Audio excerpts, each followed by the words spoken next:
کام ہو رہا ہے. اور اسی صورتحال پہ ہمارے جو آج کے گیسٹ ہیں وہ زیادہ اچھے سے بتا سکیں گے کہ وہاں پر اس وقت کیا صورتحال ہے اور کتنا ریلیف کا کام وہ کر چکے ہیں. ڈاکٹر ناصر ہمدانی صاحب جو کہ جنرل سیکرٹری ہیں مسلم میڈیکل مشن ان پاکستان, اور اس کے ساتھ ساتھ پاکستان مرکزی مسلم لیگ کے رہنما بھی ہیں.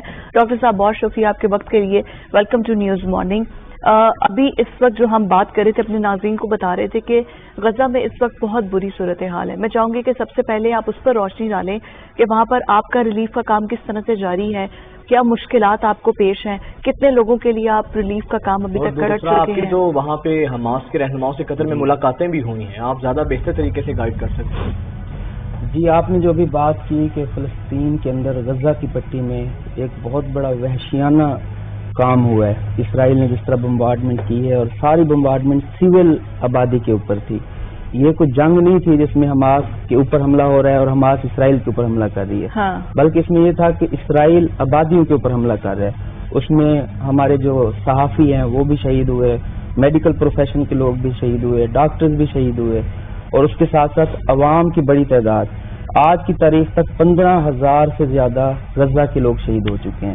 اور آپ تصور کریں کہ 7,000 اس کے اندر معصوم بچے ہیں, ان میں سے کچھ ایسے ہیں جنہوں نے ابھی اپنی زندگی کے 5 سال بھی نہیں دیکھے تھے.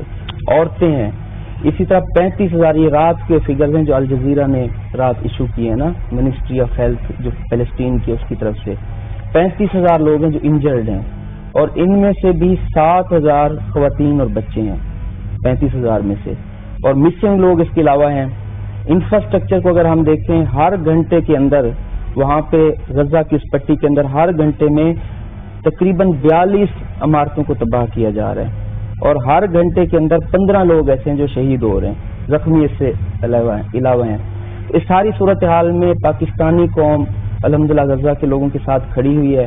ہم پاکستان مرکزی مسلم لیگ اور مسلم میڈیکل مشن کا وفد لے کر ابھی قطر میں گئے تھے. خالد مشال صاحب کے ساتھ ہماری ملاقات ہوئی, اس میں بڑی تفصیل سے بات ہوئی کہ پاکستان کی قوم کے جذبات کیا ہیں, پاکستانی لوگ کس طرح اپنے فلسطینی بہنوں کے ساتھ, بھائیوں کے ساتھ اور بچوں کے ساتھ کھڑے ہیں, اور ساتھ یہ بات ہوئی کہ ہم ان کی مدد کیسے کر سکتے ہیں.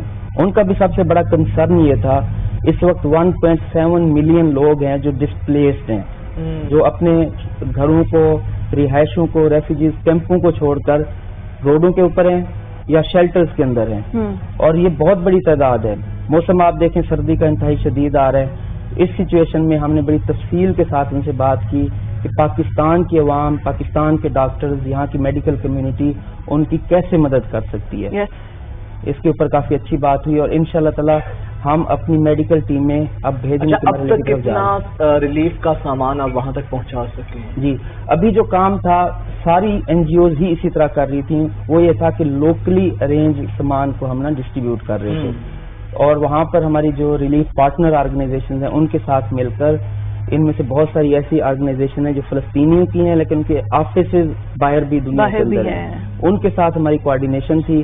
ان کو ہم امداد پہنچا رہے تھے اور ہمارے بہاف پہ وہ امداد ڈسٹریبیوٹ کر رہے تھے. آگے ویسے ڈسٹریبیوشن کے لیے بارڈرز کھلے ہیں تاکہ ریلیف کا جو سامان ہے وہ پہنچایا جا سکے وہاں پر. ہاسپٹلس میں تو ایندھن کی ضرورت ہے, میڈیسنز کی ضرورت ہے, مطلب پیرامیڈیکل کے پاس کتنا کام ہوتا ہوگا, بچوں کے لیے انکیوبیٹرز کی ضرورت ہے. تو کیا وہاں تک سامان پہنچ بھی رہا ہے؟ جی, جو ابھی تک کی صورتحال تھی نا, سامان پہنچا ہے بہت تھوڑا, کچھ 400 ٹرک اب تک پہنچے ہیں. 7 اکتوبر سے لے کر اب تک اگر آپ دیکھیں تو اتنے ٹرک, اس سے زیادہ نہیں ہیں, اور یہ بڑا لمیٹڈ سامان ہے اگر آپ وہاں کی 2.4 ملین کی ٹوٹل آبادی کو دیکھیں. Obviously. ہاں جی, اور اس سے پہلے بھی سچویشن ایسی تھی کہ وہاں وافر مقدار میں چیزیں میسر نہیں تھی. 2007 سے غزہ کی پوری طرح ناکہ بندی کی ہوئی ہے. بحری راستہ بھی بند ہے, زمینی راستہ جو ملتا ہے ایک اسرائیل کی طرف اور ایک یہ مصر والا رفح بارڈر کی طرف, یہ بھی بند ہے, اور فضا میں بھی اسرائیل نے قبضہ کیا ہوا ہے. مائی گاڈ, آپ نے جو بات کیا فضا میں, میں گوگل پہ ایک رپورٹ پڑھی تھی, فلسطین کے اندر جو بارش ہوتی ہے ان لوگوں کو بارش کا پانی جمع کرنے کے لیے اسرائیلی گورنمنٹ الاؤ نہیں کرتی. وہ پانی تک جمع نہیں کر سکتے, کیا کہ وہ اسرائیل کی زمین ہے اور وہاں سے جو پانی اکٹھا ہو رہا ہے فلسطینیوں کا اس پہ حق نہیں ہے. اور زمینی راستے سے ویسے ان کی پانی کی پائپ لائن جتنا بھی سپلائی کا وہ رابطہ ہے وہ سارا انہوں نے ڈسکنیکٹ کیا ہوا ہے. غزہ کی پٹی میں 35 ہاسپٹلز تھے, بڑے ہسپتال, جو اس ساری پٹی کو کور کر رہے تھے. اس میں سے اس وقت 26 ہاسپٹل ایسے ہیں جو بالکل نان فنکشننگ ہو گئے ہیں, اور اس میں سے بہت سارے ہوئے ہیں جن کو خالی کر دیا گیا. ابھی آپ نے دیکھا ہوگا شفا اسپتال کا محاصرہ کر دیا, پھر اس میں سے بہت سارے ڈاکٹرز کے جو تھے وہ ختم کر, یونائٹڈ نیشن کے لوگ, انٹرنیشنل ریلیف آرگنائزیشن کے لوگ اس کے اندر شہید ہوئے, اور بہت سارے ڈاکٹرز ہیں اس کے اندر, پیرامیڈکس ہیں. انکیوبیٹر پہ پڑے ہوئے معصوم بچے, ان کے لیے آکسیجن بند کر دی گئی, ان کی وینٹیلیشن بند کر دی گئی, اور ان کے لیے پیچھے جنریٹر کی سپلائی نہیں ہے, بجلی تو ویسے ڈسکنیکٹ کی ہوئی ہے. یہ صورتحال ہے. آپ بریڈ کی بات کریں, پورے غزہ میں ایک فلور مل ہے نا, پورے غزہ کے اندر جو سچویشن ہمیں, پورے غزہ میں صرف ایک فلور مل ہے. اس فلور مل کو بھی گندم دیتی تھی یونائٹڈ نیشن, اور وہ آٹا بنا کے تقسیم کرتی تھی, یہ جو ہمارے ہاں تندور ہوتے ہیں نا اس طرح بریڈ میکرز کو, اور وہاں سے لوگوں کو بریڈ ملتی ہے. اب آپ اندازہ کریں کہ وہ فلور مل بھی بند ہو گئی, گندم کی سپلائی بھی بند ہو گئی, اور جو بریڈ بنانے کی دکانیں تھیں وہاں پر, تندور تھے, ان کے اوپر بھی حملے ہوئے, ان میں سے بھی زیادہ تر ڈیمیج ہو گئے. وہاں پہ لوگ پانی کے ایک گلاس کے لیے اور ایک ایک خاندان ایک ایک بریڈ کے لیے تڑپ رہے ہیں. یہ صورتحال ہے. اس ساری چیز نے کم از کم جو ایک چیز بہتر ہوئی ہے, یہ جو دنیا میں ان کا جو دوہرا ایک نقاب تھا نا انسانیت کا, وہ بہت برے طریقے سے غزہ اور فلسطین کے لوگوں نے نوچا ہے اور دکھایا ہے کہ اندر سے کتنے یہ خونی وحشی لوگ ہیں کہ جو معصوم بچوں تک پہ ترس نہیں کھاتے ہیں. آپ کی فلسطین کے رہنماؤں سے ملاقات ہوئی ہے, خالد مشعل سے ملاقات ہوئی ہے, وہ لوگ کیا کتنے پر امید ہیں, ان لوگوں کا کیا کہنا ہے, اس جنگ کا انجام کیا ہوگا؟ جنگ چھیڑ تو دی, وہ تو اسرائیل نے پہلے دن سے چھیڑی ہوئی تھی, ہم نے تو جسٹ ریٹیلیٹ کیا نا حماس نے, اس کے بعد اب معاملات کس جانب جاتے دکھائی دے رہے ہیں, ان کا کیا کہنا تھا؟ دیکھیں جو گراؤنڈ کے اوپر سچویشن ہے جنگ کی, اس میں تو حماس کا یہ کہنا تھا کہ ہم پوری طرح کھڑے ہوئے ہیں اور ان کے اندر کوئی کمزوری نہیں ہے, انہیں کوئی خوف نہیں ہے اسرائیل کی ٹیکنالوجی کا, اسلحے کا اور فوج کا, وہ پوری طرح مقابلہ کر رہے ہیں. اصل بات یہ کہ اسرائیل کے پاس جو سب سے بڑا ویپن ہے وہ سول لوگوں کو نقصان پہنچانا ہے. حماس اس سے پریشان ہے, ساری دنیا کے مسلمان بھی پریشان ہیں, اور عام انسان بھی پریشان ہے جن کے اندر دل دھڑکتا ہے. عام سول لوگوں کے اوپر حملے ہو رہے ہیں, اس چیز سے ہر کوئی پریشان ہے. اگر یہ جنگ ہوتی دو فوجوں کے درمیان تو اس کا نتیجہ بالکل مختلف ہونا تھا, اور اسرائیل ایک قدم بھی آگے نہ بڑھ سکتا. اب اسرائیل انسانوں کی جانوں کے ساتھ کھیل کر ان کے فائٹرز کو مجبور کرتا ہے کہ وہ ان کے ساتھ بیٹھیں, بات کریں, نیگوشیشنز کریں, اور یہ جو سیز فائر ہوا ہے یہ بھی اسرائیل نے اپنی مجبوری کی وجہ سے کیا ہے, اور وہ یہ چاہ رہا ہے کہ سیز فائر کے ذریعے ان کو کچھ ٹائم مل جائے, وہ نئے سرے سے اپنی چیزیں ترتیب دینے اور دوبارہ حملہ کریں. آپ دیکھیں رات سیز فائر اناؤنس ہونے کے بعد رات بھی ریفیوجی کیمپوں کے اوپر حملے کیے گئے, 40 سے زیادہ فلسطینی, اور جو یرغمالی ہیں وہ کہہ رہے ہیں کہ ان کو چھوڑ دیا جائے, چھوڑا جائے ورنہ اسی طریقے سے بمبارڈمنٹ کی جائے گی. بلیک میلنگ ہے نا اس ساری سچویشن میں. بیسیکلی ان رہنماؤں جن سے ہماری ملاقات ہوئی, انہوں نے ایک تو پاکستان کے عوام کا شکریہ ادا کیا کہ یہاں پہ ساری جماعتوں نے, مذہبی, سیاسی جو بھی پلیٹ فارمز ہیں, اور حکومت پاکستان نے بھی ایون ان کی آواز میں آواز ملائی ہے اور ان کے نیریٹو کو سپورٹ کیا ہے. اس وقت آپ دیکھیں جہاں بھی تحریک ہوتی ہے نا آزادی کی مسلمانوں کی, یہ اپنے حقوق کی, اس کو دہشت گردی کہہ کر ساری دنیا اس کے خلاف کھڑی ہو جاتی ہے. لیکن پاکستان نے بھی, باقی اسلامی دنیا نے بھی یہ نیریٹو اس دفعہ قبول نہیں کیا, اور انہوں نے کہا کہ یہ فلسطین کے لوگ. سر آپ نے بات اپنی جگہ ٹھیک کی ہے, میں آپ کی بات سے تھوڑا سا ڈیفر کروں گا. 57 اسلامی ممالک ہیں, اگر یہ سنجیدہ ہوں تو یہ تو صرف ہمارے گلف کنٹریز ہی اپنی آئل سپلائی بند کر دیں, ایک دن کے اندر اسرائیل اور یہ گھٹنوں پہ آ سکتے ہیں. سوائے مذمتوں کے تو پریکٹیکلی چاہے ایران ہو یا سعودی عرب ہو, OIC کا 12 نومبر کو اجلاس کو لے کے بڑی ہمیں توقع تھی کہ شاید کوئی ایسا متفقہ, کوئی یونینیمس, کوئی ایسی وہ قرارداد لے کر آئیں گے, مسلم کنٹریز ایک پیج پر ہوں گے. آپ کو نہیں لگتا کہ اگر ہمارے مسلم کنٹریز صحیح معنوں میں ان کے درد کو اپنا درد سمجھیں تو اسرائیل یہ دن تک, آج کے یہ دن کی نوبت ہی نہ آتی؟